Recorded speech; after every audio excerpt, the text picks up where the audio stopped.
Today's topic is going to really stretch across a few different ideas in what we call Jewish mysticism.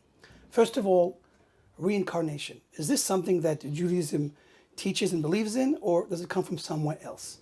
At that, we want to also talk about the whole idea of the afterlife. What happens to the soul when it leaves this world? Is that the end of our story, or does it continue? Well, what goes on there? The ultimate idea that we want to also touch on today is the concept of the resurrection of the dead, the concept of Mashiach coming one day, the Messiah, and the idea of the world reaching its perfection and living eternally at that time and place. So let's try to, put all these ideas together. First of all, reincarnation. So many people here at Ohr Somayach ask me, during the different classes, do we, in fact, believe and teach about reincarnation? And, I sometimes have to laugh at that because really the concept of reincarnation, not only do we teach it, it comes from Judaism. Judaism is where the concept of reincarnation really finds its roots, its source. Now, a very interesting idea about reincarnation, it's what we could call a true test of faith, because other ideas that are really hidden, we can try to test at least on some level. For example, belief in God. When you look around a world like this, so fascinating, so complex, so much detail, it testifies, it screams of a divine creator.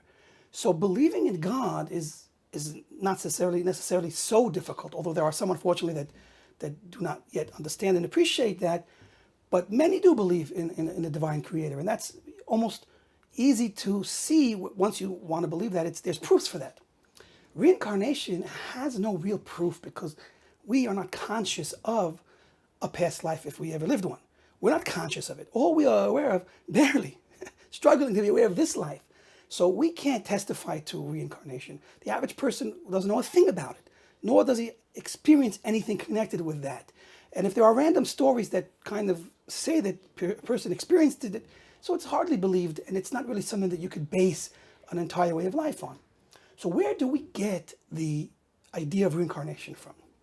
So the truth is, like all of Kabbalah, Jewish mysticism, reincarnation is rooted in the prophecies received by the early righteous leaders and ultimately the Jewish prophets and leaders like Moshe Rabbeinu, Moses. It's taught in the oral tradition that along with the different ideas of Kabbalah, reincarnation was explained by Moses to that generation of leaders. Meaning in Moshe's time, there were select leaders that received a secret tradition from him that was part of the Torah. We call it the oral part. And within the oral, it was the secret part of the oral Torah. And they received this tradition of reincarnation. In fact, the Bible itself has a lot of hints to the idea of reincarnation, although it doesn't explicitly mention reincarnation, but in a hidden way it does speak of it. Although in order to appreciate that, you must first have received certain keys to open up those secrets. For example, the Zohar is really one of the first sources, which is essentially a recording of the oral Torah.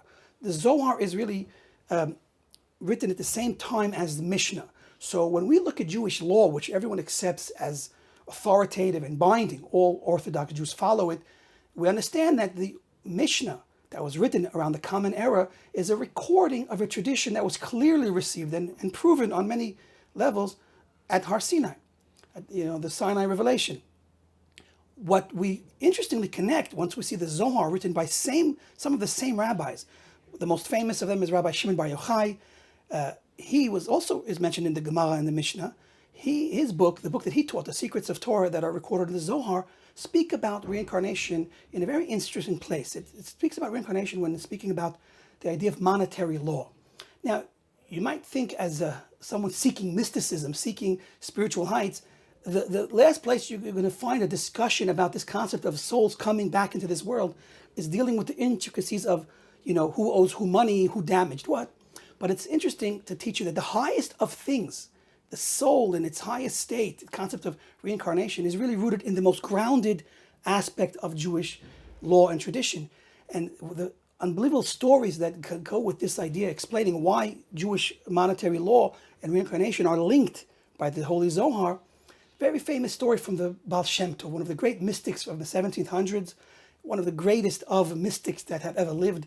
Today, there are hundreds of thousands, millions upon millions over the generations that are following his leadership as the founding father of the Hasidic movement. So, very beautiful expression of this concept of reincarnation in its most grounded sense comes in the story.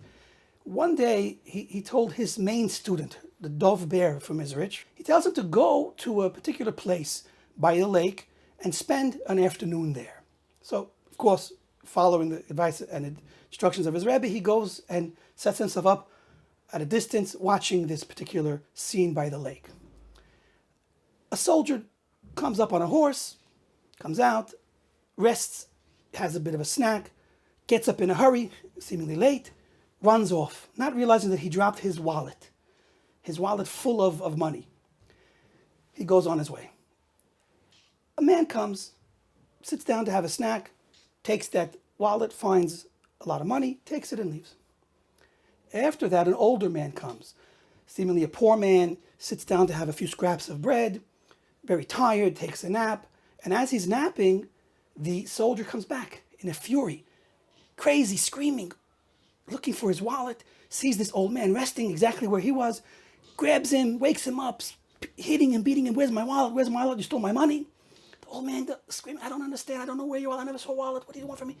He beats him almost to death and then runs off. The whole time, the Maggid of Mezrich is watching this story and is very obviously confused. What is going on? You have one man loses a wallet, another man finds a wallet, and a third man is beaten half to death over that wallet. So he returns to the Baal Shem Tov, who explains to him the really secret behind what was going on. He explains that in a past life, two people went to court over a monetary dispute. Essentially, one person wronged another for, we'll say, $5,000 and was not willing to admit it and was not willing to give the money back. So they went to court. The judge, without really investigating the case properly, just listened to the seemingly wealthier man and unfortunately sided with him, which was a wrong decision to do. And the person was left with his money taken from him wrongfully. So in heaven, it was decided that they would all come back to the world again to fix that wrong. One, to pay back what he wrongfully took. The other, to receive what he wrongfully lost. And the third, to be beaten, and that was his punishment, for not doing his job to properly investigate and ask some simple questions which would have clarified the fact that really the money should go to the other person. So we see in this story, unbelievable how profound it is. And anyone who hears such a story, and there are others like this, should start to become almost afraid. God is in fact watching everything we do. Our actions, especially between our fellow human being and ourselves, that's recorded, that's measured. We don't have the right to take what's not ours. It's certain that we don't want what's ours to be taken from us, but we also have to be careful not to take what's someone else's and make it our own. That is on some level stealing. Even if you swindle it, even if you are shrewd in receiving it, if it was unjustified, you may have to come back again to return that. So we see reincarnation is a vehicle that God provides for us to fix, to make amends, to make a wrong right. And it's interesting because you come a whole lifetime to do this. It's not like you have an extra day that you go back and work. It's a whole lifetime that we're faced with a need to do this. And this is specifically when we wrong a fellow person. Now, we don't always think of wronging ourselves, but there's also an aspect of reincarnation that really is related to one's personal life. Me, myself, the fact that I'm a body and a soul living in this world with a responsibility, with an opportunity. So another reason for reincarnation explained is that if I don't accomplish what was meant for me to accomplish, and that's a lack of doing positive things. And there's also, there's a chance to come back and fill in that void, to come back to fill in what was missing, because again, a person's soul is created with a certain amount of potential.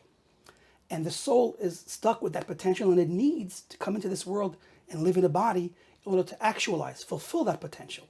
And so a great injustice we do to ourselves is when we don't really take on that opportunity and that challenge and work together. Instead, we become misguided, distracted, even selfish on some level, just pursuing baseless things, pleasures, And a life can be wasted. Much, much precious time can be wasted.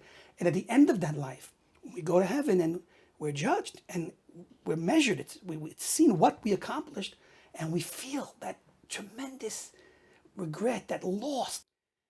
A third, more serious purpose and reason behind reincarnation is, unfortunately, when we go a bit further than just not accomplishing what we were supposed to, but the opposite, destroying, doing the things that are damaging and harmful to ourselves, to our soul in particular, and to the world around us.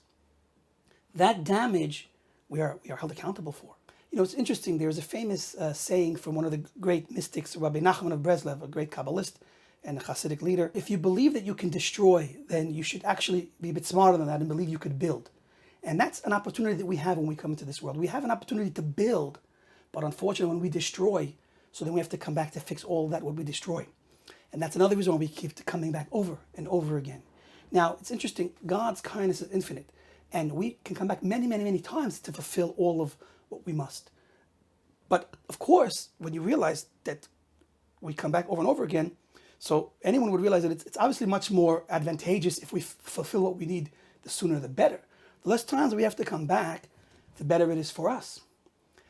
So here's a real application of that, and we'll connect to the other idea we wanted to discuss is how does this concept of reincarnation relate to the end of days?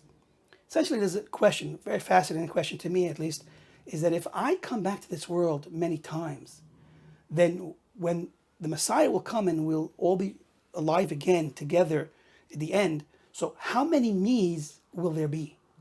So that's a very fascinating question, and the answer to that is this. There are different parts to our soul, and all those parts require fixing and perfecting. The amount of times it takes me to reach my perfection, the perfection destined for me by God, is the amount of different bodies I come back into this world in. So what essentially can happen is that one soul can be divided into several bodies. And so in the end of days, the answer is there will be a bunch of yous, but different variations of yous, because they'll each take form in a different body, but it will be parts of the soul divided into these bodies. And they will all be connected to the same root soul. So, sounds very nice. You come once, come twice, come 10 times, come 25 times, and it'll just be a dividing of the soul and everything sounds great. But we have to appreciate a bit deeper why it's so important for us to take advantage of the opportunity we have now and not waste it. Because imagine a person coming into the world one time and being so focused and so accomplished that he fixes all of the parts of his soul and, of course, does no damage. So he comes one time and comes out perfect and complete without ever having to come back again. So at the end of days, that person will be in one body. Now compare that to someone that had to come back 25 times. So that same all-inclusive soul power will be divided by 25 bodies. So now, look at the difference. Imagine seeing that one person that has his soul complete within him. What a towering figure, what a beautiful, perfect, wholesome, perfected person that he will represent, and the soul power that one person will represent compared to the soul power of this 25 individual people. So we have a lot to gain by getting it right in fewer times. And again, there are few, these are the holiest of the righteous that we learn about, that are able to get it right in one lifetime. But most people, almost all people, require several lifetimes. And interestingly, it's taught that today we are in fact all reincarnated almost, and we're not going to find someone who it's his first time in this world. And we've all really been through many chances, many tries. And interesting, knowing that should even help us to really connect with the idea of our past and particular struggles we're dealing with now. Because when I see that certain things I have issues with, without even realizing why I have an issue there, or this is difficult for me, or I have this particular test sent to me by God. So one answer to appreciate why I've been given the specific challenges I've been given is because it's connected with my past life. You know, we don't know for sure, and we can't really testify to it, but it answers a lot of questions. The idea of, that I've been here before and I have to make amends for what I've done in the past can answer a lot of different questions. Why I don't have as much as someone else, why I have this struggle and he doesn't. And so we have to know, first and foremost, that God is absolutely just. there is no more loving, giving, just. There's no such thing as more love and kindness and giving and justice than from Hashem. And so whatever we feel we're going through, how difficult it is, how dark things might seem, we have to know that it's all for this ultimate good purpose. And it's all connected with our past. And ultimately, it's going to define our future as well. Because again, the story that we're in the middle of going through right now, this story that began with Adam HaRishon, the first man and woman, Adam and Eve created, is all this length of stories because Hashem is not giving up on us. You know, the first sin drastically changed the course of world history.